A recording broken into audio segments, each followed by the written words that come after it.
ahead and get started. And we'll start it a little bit slowly so that the folks can trickle in, hopefully figuring out how to sign up for GoToMeeting properly.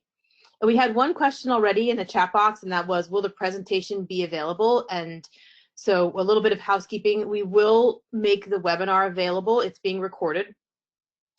We also will make a PDF of the document that I hope I'll be able to keep the links live. There are a bunch of links in here to the documents that you need, and you'll be able to download the PDF and go through it. Relatedly, these slides are not super exciting. My general rule is to avoid words on PowerPoint slides at all costs because you can read faster than I can talk. But in this case, I wanted you to be able to use it as a manual and refer back to it. So forgive the lack of beautiful pictures and cartoons. It's technical stuff. So hopefully it won't be too dry. So my name is Kelaine Kavdin. I'm an urban forestry consultant who started my greenhouse gas work with the Forest Service at the Center for Urban Forest Research. Back in 2006, we were hired to create the first urban forest protocol to allow people to do urban forestry projects for carbon offsets. And one of the pieces of the package that went along with that was a tool that was initially used to report and to apply for grants for these CAL FIRE grants, where the funding comes from the California Climate Initiative. So once I left the Forest Service, I was able to help people make use of that tool.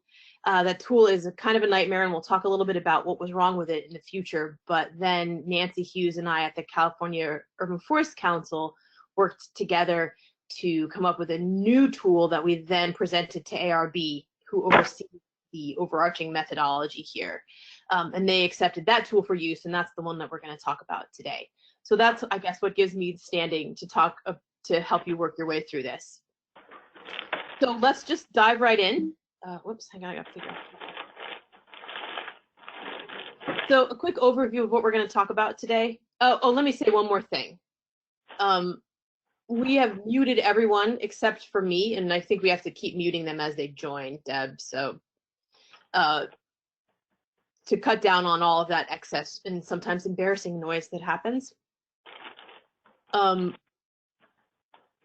hearing somebody in the background who's not muted, so maybe we can see if we can figure that out. But that means we're going to ask you, if you have questions, to put them in the chat box. I might have to come back to them after. We're probably going to tackle all the questions towards the end, just because we have a lot of things to cover here, and I might get to it later on. We do have one question, and Deb, maybe this is something that you can help with. Matt is asking if anyone else has a floating content box blocking their screen. So you might see a GoToMeeting control panel. If that's what you're seeing, there's a little orange arrow that you can click that will close that box, tuck it away to the side. Hopefully that will help. Oh, or, okay, looks like we're good to go. So an overview of the project that the overview of what we're going to do today is, first we're going to talk very quickly about how trees provide greenhouse gas benefits. For most of you, this will be a review that you've probably heard me talk about half a dozen times, but unless you really understand that, none of the things that we're going to talk about make fundamental sense. So I just want to do a quick 2 minutes on that. One quick minute on what's new from the previous methods. So if you're complaining about this one, you'll at least appreciate how much better it is than what came before. Then we'll just spend the bulk of our time walking through the new method, and we'll have time for questions at the end. Here is a caveat for some of you. Looking yesterday, I got the list of the people who are signed up, and based on the email addresses, it looks like at least a couple of you are here hoping that we'll talk about wood utilization projects. I confess, when I first proposed this webinar, I was only thinking about the tree planting aspect of it and not the wood utilization. So when I guess that some of you are looking for that, I thought, okay, I can still throw a few slides in here to cover that material. Then I came to the very unfortunate realization that the methodology that they describe to do the wood utilization project reporting is not correct. So they're telling you to do something in the ARB methods that doesn't work, and the screenshots that they show that purportedly reflect the methods that they're describing do not. So I'm going to reach out to them today to explain what the problem is. I would suggest you might drop me an email at the email address that's here below, and I'll CC you into that conversation so that you can see what's happening. I have a couple of other suggestions for things that you can do in the meantime until they fix it, but we should probably just start with them and help them understand where they've gone wrong. So again, if you're here for a wood project, just draw me an email and we can chat together about this, and then I will share with you and ARB where the problems are coming in. All right, so starting with a summary of how trees create greenhouse gas benefits. The most direct and obvious way is through sequestration. So trees pull carbon dioxide out of the atmosphere, and CO2 is the most common greenhouse gas. They use the magic of photosynthesis. They transform that CO2 into tree parts. So trunk, branches, leaves, roots, flowers, fruit, all of that. One thing that tells us is the bigger your tree is, basically, the more CO2 is pulled out of the atmosphere. So that's always a helpful thing to remember. The second way is less effect, but it is still important. Hey, yeah, I hear somebody talking about weird audio interference, and I am not seeing anybody that's unmuted except for me. And I'm trying to be careful. I don't. So hopefully we can fix that. All right. So the other way that trees reduce greenhouse gas emissions is through reduced energy use. So if you plant a tree to shade a building strategically, that shade reduces the temperature inside the building, reduces the amount of electricity that's needed to produce air conditioning, which reduces the greenhouse gases emitted at the power plant. Now, that all sounds very far away and indirect and not that important, but in fact, particularly in the hottest parts of California, it can really add up to a significant contribution. So it's definitely worth tracking. Similarly, though not quite as important in California, trees planted to create a windbreak can also reduce your heating needs in the winter. Now, what happens more often, unfortunately, in California is that the trees that are, if we aren't very strategic about our planting, the trees can actually create a burden on our winter heating. So the easiest scenario to understand there is trees. Imagine that you plant an evergreen tree to the south side of a building. In winter, the sun is really low and it stays mostly to the south. So in the absence of a tree, you've got winter sun shining through the windows and warming the building. When you stick an evergreen tree there, you've blocked that warming winter sun and actually increased your need for heating. And the reason I'm focusing on this is you're going to see that come up in our example later on, where the trees can actually cost you in terms of greenhouse gas emissions based on where they're planted. So one thing to keep in mind also is that the trees can have something of a greenhouse gas cost. So when a tree dies and it decomposes, it returns all of its greenhouse gases. Oh, I do, Deb, can you help? I'm actually hearing somebody in the background there, and somebody's saying, and we do have a comment that there's a phone caller calling using the feedback. Ah, so it's somebody who's calling on the phone that might not be muted. Okay, I'm gonna stop paying attention to this because I keep getting distracted. My apologies to everybody. All right, so where do the greenhouse gas costs come from in terms of trees? Again, when a tree dies, it starts to decompose. It returns all of its greenhouse gases to the environment. So the model that we use to estimate the greenhouse gas benefits takes into account mortality that occurs during the project lifetime. So that's one area. Secondly, in the course of caring for trees, so chippers, mulchers, cherry pickers, augers, all of those things themselves create greenhouse gas emissions. And those costs, those GHG burdens are also accounted for in the model that we're talking about. So skipping to the old way, this is how we used to do things. With the tree carbon calculator, that was the tool that was devised for use with the Urban Forest Project protocol. And it had a lot of problems that went along with it because it was being used for something that it was not intended to be used for.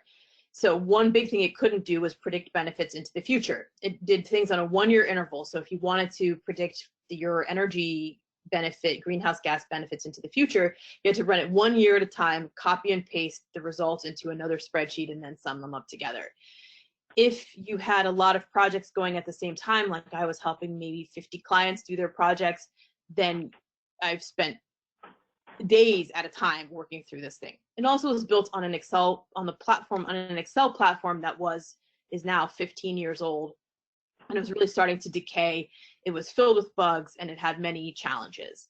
Another big problem that it had was for every region, there were only 20 to 25 species available to you, and there were only 20 to 25 species available to you, and you had to match your project to those 20 to 25 species. Okay, I'm going to tackle this one more time. It does sound, so I have a comment here. If you have phoned in, instead of using your computer microphone, could you please put your phone on mute? And that would help us a lot, though we seems to be doing much better now. Okay, so you used to use the tree carbon calculator, and then you took that data and you put it into this very simple and cute ARB calculator, and you got your results. It was a very challenging and difficult process. So Nancy Hughes at the California Urban Forest Council and I proposed to CAL FIRE that we could see if we could update this process, because we hope these projects will get to go on into the future.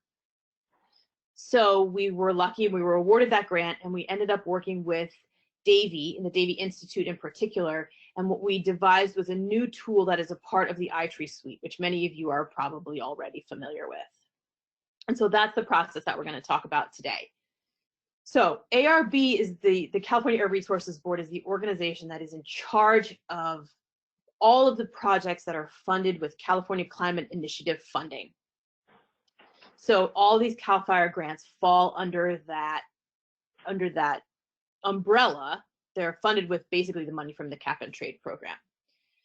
ARB updates these methodologies relatively often. In fact, the most recent one was not even a month ago. So almost certainly you should return to their page and download the most recent methods.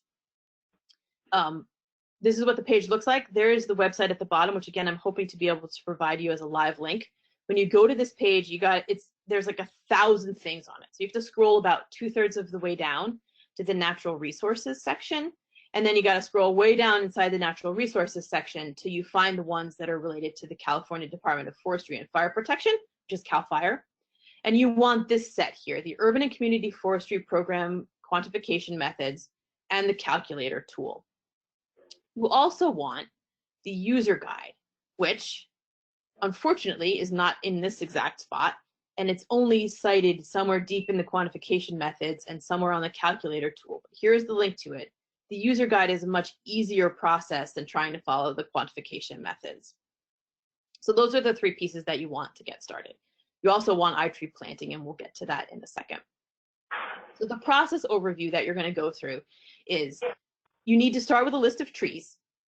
And this presentation is going to help people who are either working with reporting an existing project. Once again, folks, if you called in, please mute your phone because we can hear you. So we're going to talk to the people either on the, I've got suggestions here for people who are reporting an existing project or people who are working on a grant application. So you should know by now if you've been selected for that full application for the most recent file of CAL FIRE grants, and this will help you to get all of that done. You take your list of trees, you put it into iTree planting. You take your outputs from iTree planting, you plug them into the ARB calculator tool that you downloaded from that previous website, and then that gives you what you need to fill in the numbers either on your progress report or on your application. So to get started, you need a summary list of trees. And again, it can feed either from the project narrative of your grant proposal or from the MDACA spreadsheet that you use for project reporting. And what you want in the end is your trees broken down by species. If you're planting trees to shade buildings, like we talked about in the beginning, that's one of the ways trees provide benefits if they're shading buildings. Then you need to have the building information for trees that are within 60 feet. If your tree is more than 60 feet away, if it's in a park, or if it's just in a more distant area and it's not within 60 feet of buildings, you don't care about any of this. But if it is, then you need to know which distance class it fits into. Does it fit in? Is it 0 to 20, 20 to 40, 40 to 60? If it's 60 plus, we just lump all those together. If it's within 60 feet, we also need to know which direction it is in relationship to the building. And because this is really confusing, again, I've had clients who got this backwards and then your benefits end up all backwards. It's easiest to think of this as a sentence. And I always say the tree is planted to the blank of the building, and then with one of the 8 cardinal directions. And then for each one of those categories, you need to know the number of trees in each category. So how do we get that summary list of trees? If you are using the MDCA to report a project, so this is you've already got things in the ground, you know exactly where they are, I tack onto the end of my MDCA the 2 columns for the greenhouse gas benefits from shading, and then those reflect the distance categories and those direction categories. The easiest way to turn this big MDCA, which could have 20 trees in it, it could have 4 trees in it, it could have 500 trees in it, into categories is with Excel's pivot table function. It is definitely outside the scope of this conversation to talk about how to make a pivot table if you don't know how, but I had a quick look yesterday and there are plenty of good examples on YouTube that explain it. Also, it looks quite different from a Mac versus a PC, so I didn't want to waste your time with something that doesn't look like your program. So summarize with a pivot table, and then what you end up with is something that looks like this. It has a lot of rows, but you can see, for instance, that it tells us that we have Fraxinus angustifolia. We have 2 that are planted 40 to 60 feet to the south, and 1 that is just not a shade tree. Looking farther down, Lagerstroemia indica, we have 6 that are planted 0 to 20 feet to the south, and 1 that's planted 0 to 20 feet to the west. And so those are the rows of our summary table that we will take and feed into iTree planting. If you have an MDCA and you know exactly where everything has been planted. If you're here because you want help filling out your grant application, you probably don't know where things are going to go, and you might not even know exactly which species you're going to plant. You need to have a good idea of the species you're going to plant, but a lot of times it's going to change a little bit based on what's actually available to you, or once you get out there and meet with the people that you're really planting trees, either in front of their house or maybe on their school grounds, these things will change. So start with as much detail as you can in your summary list. And if you know exactly what you're doing, then obviously you can just recreate that experience that I just talked about with the MDCA. If you don't know exactly what you're doing, these are just some words of advice that are sort of not exactly related to this, but be conservative when you're choosing your species. This is an output from iTree planting that shows the 40-year project benefits for 5 different species of maple trees. The trident maple clocks in at a measly 1,100 pounds. The silver maple clocks in at nearly 20,000 pounds. And I actually had a client who proposed planting 80 silver maples on school grounds. And so if you're doing a grant application where that's your idea, you're going to be promising to CAL FIRE and ARB and the people of California that you're going to achieve an enormous greenhouse gas benefit. Unsurprisingly, that school said to him, we don't want any silver maples. They are not safe. They have a terrible rooting problem and you're not going to plant them. So then you find yourself in the place where you have to actually downgrade enormously your greenhouse benefit estimate. So my suggestion is, if you're not sure about what you're going to plant, choose a moderate size version. So I'm not saying that you should say you're going to plant trident maples and maybe you're going to plant something really big in the end, but you might suggest that you're going to plant something more along the size of the red maple, knowing that you have a little bit more flexibility there when you need to come back and make a different choice, if you need to come back and make a different choice. And secondly, you do not want a 400-line summary sheet, so you're not going to try to do all of the different shade building combinations. It will be very tedious. So I have gone through and sort of done a little bit of statistical analysis, and my suggestion to you is for trees that you think are going to be shade trees, use the 40 to 60 foot distance and east as your building parameters, and you're going to get sort of an average number there. And then when you go out into a residential area and you plant some at 0 to 20 west and some at 60 plus south and all of those other combinations, it should average out approximately to what you're seeing here. If you know that your tree is not going to be a shade tree at all, let's say you're planting trees in parks, then you should consider those to not be shade trees at all. So I've got a question here and I'll tackle it since it does seem relevant at this point. If a tree falls somewhat between two buildings, is it best to utilize the building whose tree has a west or southern aspect? So the question here is, let's say you're planting a tree between two houses and it's on the west side of one and the east side of the other, or some combination like that. How do you guess which one is going to be the best? I can't actually answer that question very easily because a lot of it depends on the region. And we can talk a little bit, I think we can talk a little bit more about this in a later point here, but let's just say, for example, you're planting a tree in San Francisco. There's no air conditioning in San Francisco, so that tree is not going to have any benefit, so no air conditioning benefit. And it's going to have a bit of a heat cost to you if you plant an evergreen to the south of that building and no associated air conditioning benefit. The situation will be quite different if you are in, I don't know, Reading, where it's insanely hot. So you could play around with iTree planting, and the way I'm going to show you, once I've shown you how to use it, you'll see how you can play around with it and get some information and do some testing yourself that is more related to your species in particular and to your region, because there rarely is pretty big regional differences there.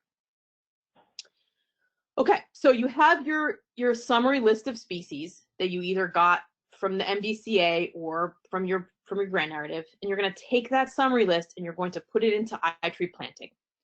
So let me take a little detour here and point out that the ARB methods will allow you to use two different ways of carrying out this step. One is iTree planting and one is iTree streets. iTree streets is a terrible idea.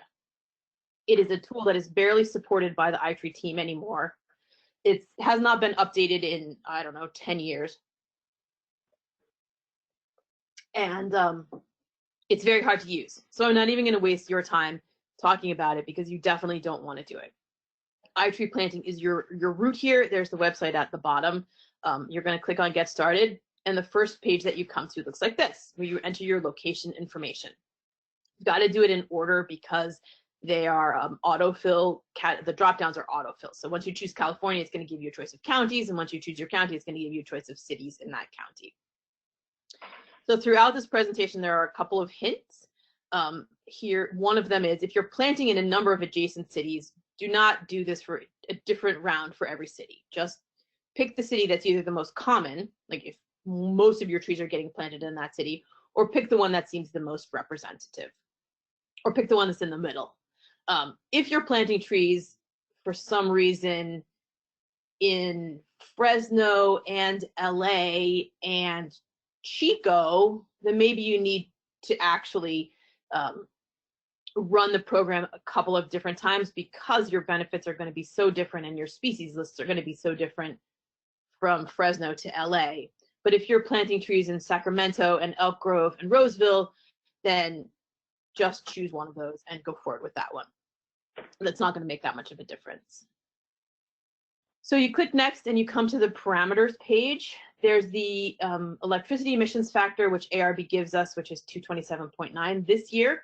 That number tells us how much greenhouse gas is emitted for every unit of electricity produced, and that's the California average. The fuel emissions factor is steady always at 53.1 because that's how many kilograms of CO2 are emitted for every unit of natural gas that's burned. The years of the project is a little bit wacky. I think you should just put 39 in here. ARB wants you to do a different round for every year of your grant. So let's say you have a 3-year grant project and you plant a third of the trees in the first year, there'd be 39 years left in the project lifetime, which is 40 years by definition. And then you plant a third of the trees in the second year, they want you to put 38 because there's only 38 years left in that 40-year project cycle, and then 37 for the next one. I think that's all a little bit silly. The difference is not really going to be that big. So I would just put 39, assuming that you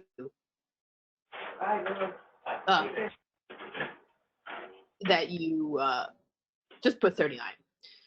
And then the tree mortality, you need to enter 0. So the default here is 10 years, and iTree planting is going to account for mortality for you. But the ARB calculator, which is the next step in this project, is also going to account for mortality in a different way. So you want to make sure that you only get hit once for that, and so you want 0 to go in there. We have a question about whether these inputs are pre-populated, and they are not. These are California-specific values. They're not city-specific values. And that electricity emissions factor is actually going to change every year with ARBs as ARB changes the California, as we acknowledge the changing California average. So you need to put these numbers in yourself. So then you click next, and you have the opportunity to enter your trees. So we start with our little species summary list, which might not look like this, but this is, I just wanted to have an example there. And there's a whole lot going on this page, so we're going to walk through it slowly. So when you come to iTree planting, there's actually only one line, and it's got some defaults entered in it. To add a new line to your iTree planting list there, you just hit that plus that's at the top. So let's walk through this a little bit. You want to use English units for your entries because you're going to enter your DBH in inches, because that's how we think about things. I am going to recommend the scientific name because the common name lists are really a little bit wackily organized. For instance, there are a bunch of things that are alphabetized under tree, like it's tree, camphor, tree, golden rain. So you might have a hard time finding your tree if you're using the common names.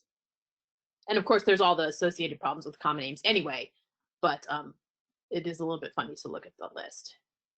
For the DBH, I always just enter 1.5. If your tree is 15 gallon, it's close enough to 1.5 that in the long run, it's not going to matter. If your trees are 5 gallon, they're probably closer to 1 inch, but again, they're just going to catch up probably and be healthier and grow more quickly anyway. I go with a standard 1.5 there. The next section of that part is the building information. And there are two kind of strange things in there. There's the vintage of the building, and then any climate control issues, any climate control aspects. Okay, we've got a little question here of what is the DBH? So if you are not at all a tree person, the DBH stands for the diameter at breast height. And that is what we standardly use to measure a tree. For these tiny little trees that we're planting that are brand new, it's only about 1.5 inches. All right. So the vintage and the climate controls relate to the building that the tree is planted next to. Now, in theory, these could be different for every building, but we would lose our minds if we were trying to keep track of all of that. So I think you should consider these at the project level, if at all possible. If you are planting trees in San Francisco, you probably should put, for the climate controls, only that people have heat. You know better than I do if that's true. Maybe that's also true in parts of the most coastal parts of Los Angeles. Otherwise, you just leave them all as heat and air conditioning and assume that that is correct. The building vintage relates to the building's energy efficiency. And the more efficient the building is, the less impact the trees are going to have on it. So, but again, this is not a really substantial difference. If your house, if the project that you're looking at, and frankly, if you're in almost any city in California, built after 1980 is a fine choice. If you're in San Francisco, or if you're in downtown historic Sacramento, then there are only two other options. One is pre-1950, and the other is 1950 to 1980. But again, consider this at the project level. Do not go crazy trying to figure this out on a per tree basis. And then the condition of the tree and its access to sunlight, you just leave those as the defaults. These will be true, hopefully, for all new trees being planted. Up here, I'm just showing the top again, the Platanus acerifolia 60 plus. Those are the non-shade trees. It doesn't matter which direction they're planted in terms of the building, so you can just leave the default of north and enter and make sure that those are showing as 60 plus. But you don't, the direction does not matter when the trees are more than 60 feet away. They're just not going to get any energy benefits no matter what. And then I think I didn't make a little column. At the far right column of the iTree planting is where you enter the number of trees that fit into all of those categories, the species, the distance, and the direction. So a couple things to watch out for in terms of species matching. There are, of course, a lot of species that have synonyms, and this problem seems to be growing as time goes by. So I've always called the London plane tree Platanus acerifolia. iTree Planting calls it Platanus hybrida. I think its actual official name is now Platanus hispanica. So just be mindful if you don't see the species that you're looking for, that keep an eye out for likely synonyms. And then you are going to have to do some species matching. So the old tool only had 20 to 25 species that you could choose from. iTree Planting has about 100, and they're different for the different regions. So that is also helpful. But nevertheless, within those regions, within those lists, there's still a bunch of things that you're going to plant that aren't showing up. So this was maybe a slightly wacky example of me matching what used to be called Tristania conferta to its close relative Tristaniopsis lorina. And I'm going to talk on the next slide about some things that you'll think about if you're matching the species. But we do have a question, which is, do you measure the tree distance from the closest corner of the building? And are there any considerations for measuring? Yeah, you do want to, you can measure the tree distance from the closest wall or the closest corner of the building, sure. As for considerations for measuring, I'm not totally sure about what, maybe Ben, you want to weigh in and clarify what you mean there. I usually do this process in Google Earth, where there's a little nice measuring tool where you can click from the building to where approximately where the tree is going to go to get that distance. You can also do it on the ground, just if you're working with volunteers or staff. Pacing, if you know the length of your pace, you can teach the people the measure of their pace. They can just pace it out. Again, it does not have to be perfect. It does, you know, if it's 19.4 or 20.6, different, but the difference is not really going to be significant once you take the whole project into account. So let's talk, there you go. Pacing versus measuring. I think pacing is absolutely fine. Talk about matching species. If your species is not on the list, you're going to have to figure out, you're going to have to pick one that's the best choice. So here are my rules. First of all, look for synonyms like we talked about on the previous one. Look within the genus first. That's going to be the tree that's got the closest matching growth form, the closest matching wood density, and other things that go into calculating the greenhouse gas, the underlying benefits. But look at the mature size. We talked about that question with the maple trees. Right, you don't want to, if you're planting a Japanese maple, you don't want to pick a maple that grows to be 100 feet tall, because that's obviously not fair, and vice versa. For purposes of energy conservation and for purposes of the co-benefit that's related to stormwater management, it's helpful to match evergreen trees to evergreen trees and deciduous trees to deciduous trees.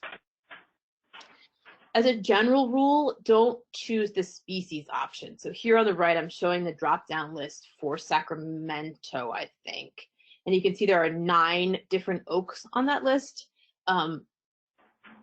Generally speaking, I have found that the one that's called species, like the general oak tree, is quite a lot smaller than all of the rest. I'm not exactly sure how that ended up happening, because it should, I would thought, be the average of them all.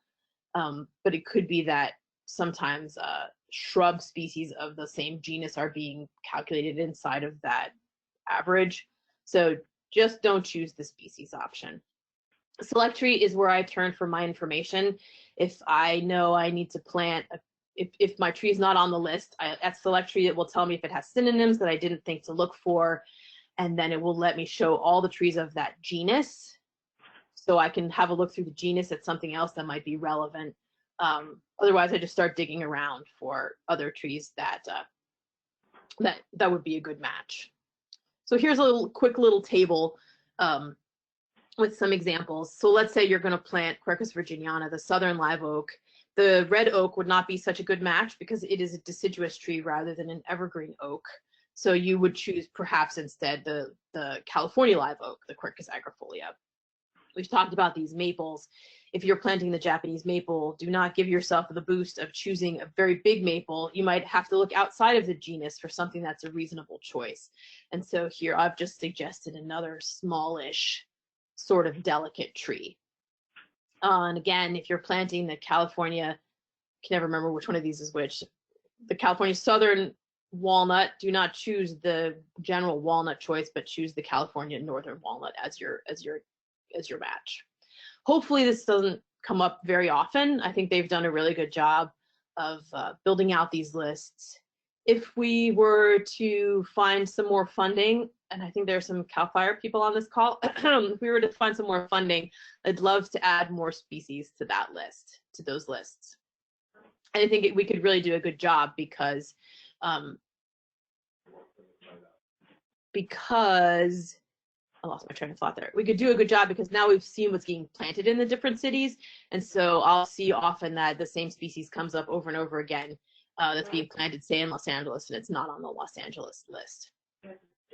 So I have a question from Tim Lacey. Has the iTree planting list changed? The list itself of species has not changed, but in the most recent version of iTree, which is now 2.0.1, the underlying greenhouse gas calculations for some of the species have changed.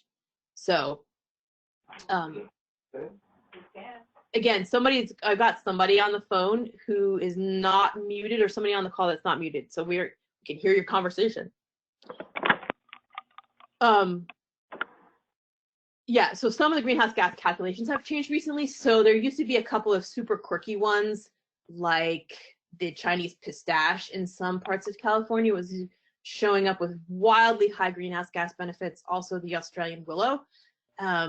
Those quirks have been ironed out, and I think we've found that there were some mistakes there. Somebody else was asking if I've lost my little pointer here, so unfortunately I can't go back up in the question. I'm going to have to figure that out. But there was a quick question about using stratum. I mentioned earlier in the call that was the other alternative, which is now called iTree Streets. I would absolutely not recommend using iTree Streets or what was called stratum because of the challenges that are involved in using it. One more question on our application. Do we need to indicate which species we selected as a substitute? I'll show you where I do that, Rachel, in just a minute, because I usually do, mostly so that I can remember myself if somebody ever comes back and asks me, though nobody ever has. All right, so a quick overview for filling out that iTree planting trees page with your based on your species summary list. The first 6 we've already talked about enough. I just wanted to put these all together for you so that you had them again in the vision of this manual. But the number 7, have patience. So once you've done entering all your trees, you're going to click next and it's going to process. It takes a few minutes. It seems strange to me, like with the computing power of today, but it does actually take kind of a while. It can take a few minutes. I even sometimes go away and come back.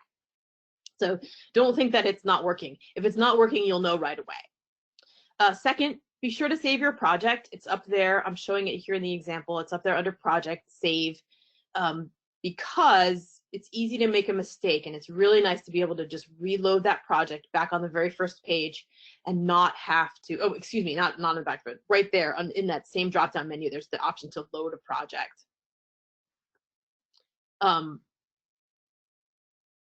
To load a project, and if you've made a mistake, it's really nice to be able to come back and fix that.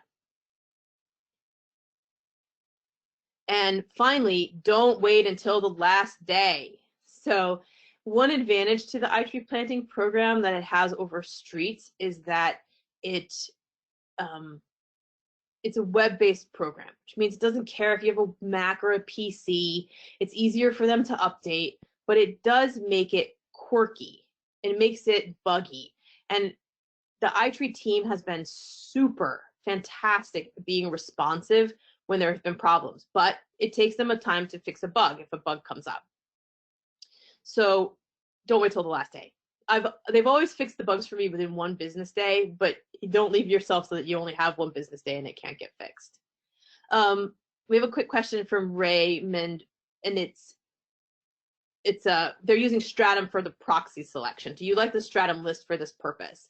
So if you have that old Stratum list that does species matching, I think that in fact, in most cases, those matches are incorporated into this project because Stratum is iTree Streets. And so they pulled in those Stratum list. So I think that it's probably not going to help you with too many examples. I don't think there are going to be too many things that are on that list that are not on this list, but that Stratum list, if you have it, would be a good place to start for a match if you can't find one. I will say that most of the time, even in a big project, I've only got maybe 1 or 2 where I have to find a match. So hopefully it won't be too much of a challenge. All right, so once you've entered all your trees, you hit that next button, it processes, and then you can see there's a bar there that's blue and green, and it starts with copy. So I've got the CO2 button highlighted, and that is the default thing. And these are the results that you'll see when you download it. The next button over is for the energy benefits, and that looks like this one. You'll see there in the fuel saved column, the first one is negative. Remember, we talked about the fact that in some scenarios, trees can actually cost you heating because they're providing shade that blocks the warming winter suns. And I left that in there just because I wanted to show that that was a sample of when that happened.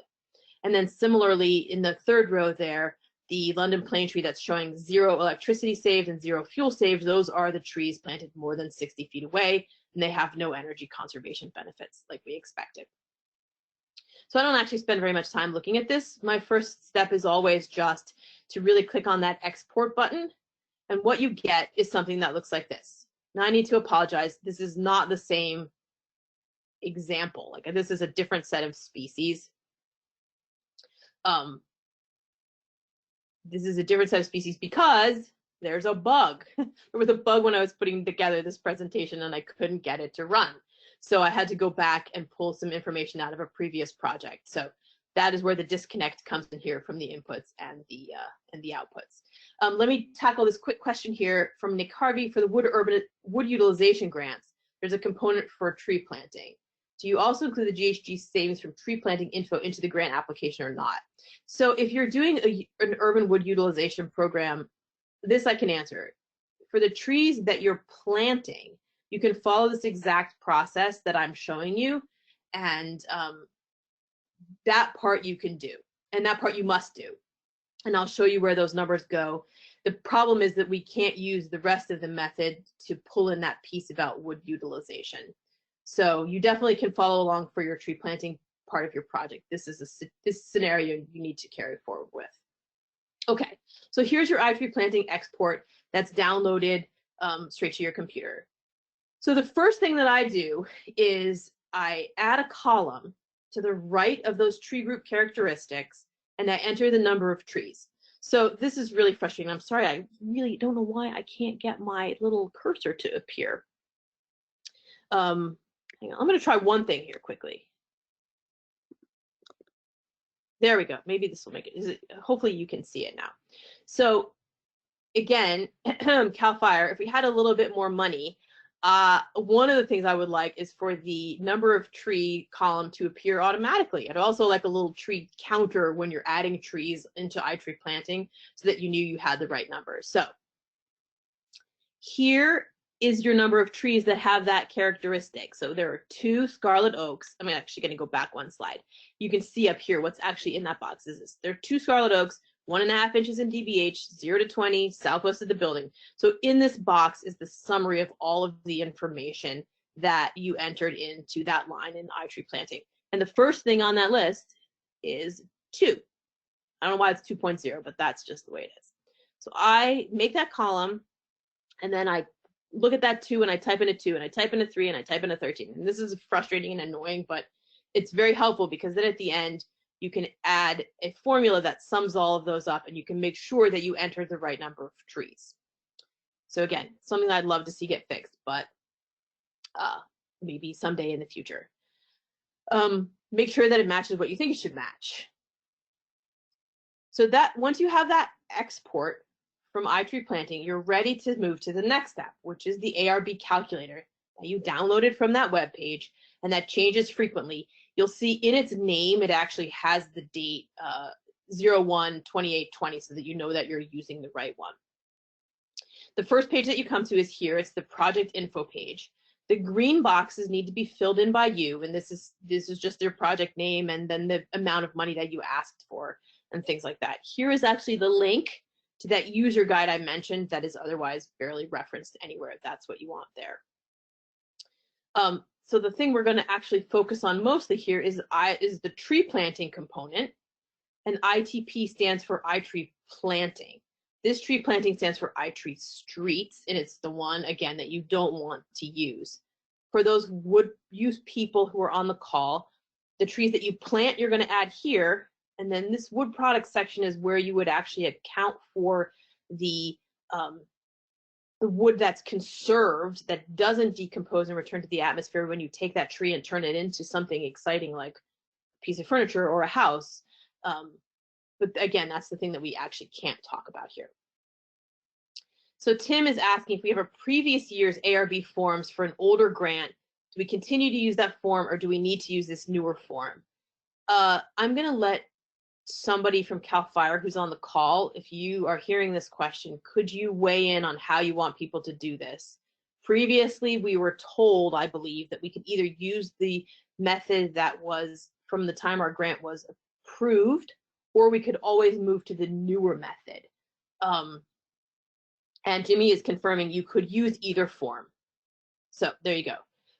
There's actually some forms that have mistakes. So there were forms along the way where they discovered that instead of multiplying by 1,000, they were dividing by 1,000. So I'm going to argue for always using the latest form, because then at least, you know, if there's a mistake, it's their problem and not yours. Okay, so main page here, we're going to switch to that tab that is the tree planting, iTree planting. And this is completely illegible, I know. So I just wanted to get the whole thing on one page so you could see the overview while we're talking about it. And we're going to zoom in on the different pieces. So zooming in first on this piece that's here in the top left corner, this is asking us to calculate the estimated change in water irrigation from planting trees. What? Who knows what that means? So this was described to me as ARB's mission creep. They decided that they wanted us to figure this out, and CAL FIRE has thankfully said we do not have to do this, because one of the problems with it is that it requires a tool that is no longer available, or at least the link to the tool that they ask us to use is a dead link.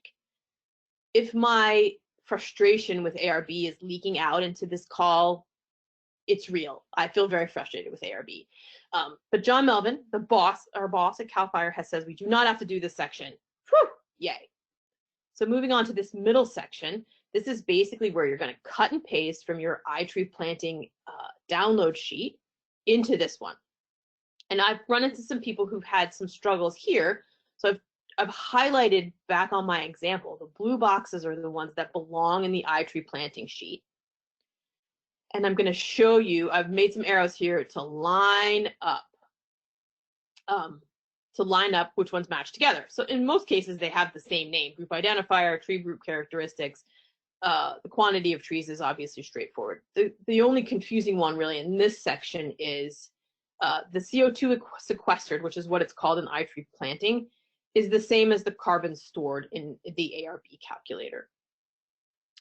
And then you want to check, the easiest way to make sure that you're copying the right column is to check the units. So for instance, over here, there's a column for the electricity saved, which is registered in kilowatt hours, and a column for the electricity savings in terms of dollars. You want the kilowatt hours one, and you can see that there are kilowatt hours being referenced up here. So just to be clear, these are not blue on the download. These are just blue. I made them blue for your information. Let me check out this question. If we're switching to using a new ARB form, should we also be switching the numbers we're using as the project parameters in iTree? You should always use the newest project parameters in iTree, I would say as a general rule, but as a tangent here, technically the project parameters in terms of the electricity emissions and the natural gas emissions don't really weigh in. the ARB calculator actually takes your electricity saved and it multiplies that by the number that is the electricity emissions parameter itself inside of the calculator. So the truth is you could put whatever number you want in there and that will not leak out into your ARB calculator.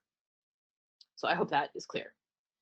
So that's the left half of that big spreadsheet. The right half is not quite so straightforward, so I blew it up a little bit.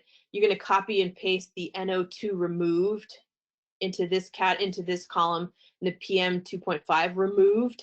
And then there are two different rainfall interception methods columns, and you're going to copy and paste those over there. Do not take the NO2 avoided. Here's my hint down here. Take the removed and not the avoided, and the removed and not the avoided. The avoided, again, actually gets calculated directly from the amount of electricity that's saved. These are other air pollutants that are emitted when fossil fuels are burned to create electricity. So ARB is actually going to use the electricity saved to figure out itself what the NO2 avoided is. So you don't need to take that from the tree planting. Okay, and then finally, up there in the top right corner is a tiny little box. Don't miss this box. This is the years of establishment and replacement care provided by the project. So this number should not be lower than 3 because I'm pretty sure that for CAL FIRE, you need your contract requires you to take care of the trees for the first 3 years. This number affects the mortality rate of the project. So if you can justify a higher number here and you can put anything in up to 9, then you would want to enter a higher number than that, because let's say you are a nonprofit who signed a contract with a city promising to take care of the trees for 5 years. You definitely want to put a 5 in there. You're going to take a less hit on mortality and your benefits will be reduced by a lesser amount. The theory here is that if you're caring for the trees, fewer of them will die and you'll have a higher success rate. So those are the inputs. Then down at the bottom are the outputs, and here they are blown up. The first 3 rows are the greenhouse gas benefits. The next 9 rows relate to air quality, and then there's some water stuff, and then there's the energy benefits. So again, this is all on that iTree planting tab. This really has all of the numbers that you need to report your project, but I'm also going to show you this other tab, which says the GHG summary. And the numbers that you need to report your project are also there. And the reason I'm going to focus on this one is for the wood products folks, you would normally enter some information into your wood products section here, and then it's going to get this information is also going to get pulled into this overall summary. So if you've got a wood products project, you've got some tree planting components and some wood product components, and they all feed into this column. If all you have is a tree planting project, then these numbers are going to be the same as the numbers that were on iTree planting. But here is your summary, and these numbers are going to fill into the CAL FIRE reporting section. So I've copied here the bit about from the grant application from a recent grant application section on the greenhouse gases. So let me take a step back here. When you're reporting an existing project or you're applying for a new project, on the PDF narrative part of the application, there's always a section on the greenhouse gases. And it always looks something like this, though it could be slightly different. But I want you to see where these numbers come from. So the top number is the estimated carbon stored, and that is this first line here, carbon stored in live project trees, 172. Whoops. Then there are the estimated avoided emissions. That's your energy benefit. The energy savings, that's 14. The model, the ARB calculator model also estimates a hit. And we talked about how your trees cause some greenhouse gas burden when we care for them with things like chippers and mulchers and things like that. Mulchers, chippers and augers and all of that. So frustratingly, in ARB calculator, this number, which is emissions from tree planting implementation, should be negative. It's not a positive benefit, it's a negative cost. So I wish that it showed up as a -9. It's a little bit more clear. But CAL FIRE makes it clear here that what you need to do with these numbers is you add up 5A and 5B, and you subtract this one that's the hit, and you get 177, which is the same thing that you see here under the total greenhouse gas benefit. And again, if you're a wood products person, you'd actually have something in here, carbon sorting wood products, which sadly we can't talk about. All right, that is actually, that is the main crux of the GHG methodology. We have just a couple minutes and I'm gonna really fast talk about co-benefits. Again, if you're doing a reporting an existing project or applying for a grant, you'll have a section that looks something like this in the PDF narrative with stormwater, with all of these potential co-benefits. And I'm going to talk about 3. You might very well have more of these. You should certainly check those. But for my purposes today, we can talk about stormwater, air quality, and then other benefits we can talk about relate to energy conservation. Maya is asking a question here, and I'll tackle it right here. If GHG emissions from the tree planting project implementation is not negative, do we do something wrong? No. This number is this number of the emissions from tree planting implementation is calculated automatically. It's basically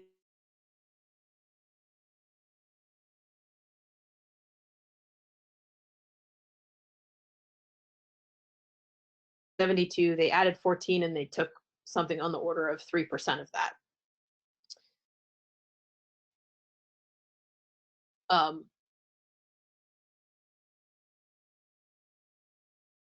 So if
the water NOx, which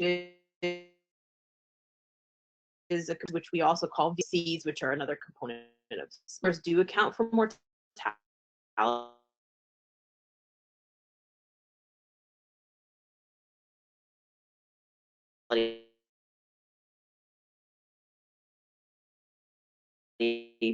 Like going on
about it.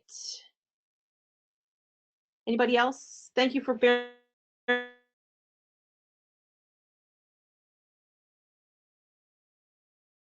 with us. The previous